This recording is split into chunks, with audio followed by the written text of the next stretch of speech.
রূপকথায় আমি রুবিয়া আজ সকলের সাথে। ছোটরা নাও আমার অনেক অনেক আদর ও ভালোবাসা।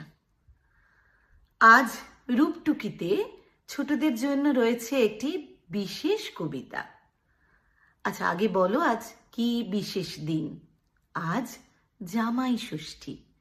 এই জামাই ষষ্ঠীর দিনে জামাইকে শ্বশুরবাড়িতে খুব আদর আপ্যায়ন করানো হয় ভুরি ভোজ।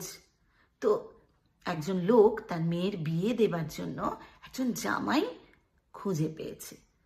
তো সেই জামাইটি কেমন, তার কি দোষ কি গুণ, এই নিয়ে কবি সুকুমার রায়ের লেখা একটা খুব মজার কবিতা রয়েছে। কবিতাটির নাম সৎপাত্র। শোনাই তাহলে, শোনো। শুনতে পেলাম পোস্তা গিয়ে তোমার নাকি মেয়ের বিয়ে, গঙ্গারামকে পাত্র পেলে।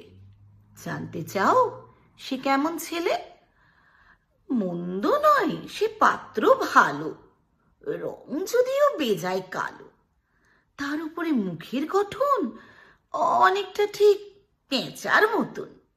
বিদ্যে বুদ্ধি বলছি মশাই, ধন্যী ছেলের অধ্যবসায় 19টি বার ম্যাট্রিক এসে ঘায়েল হয়ে থামলো শেষে।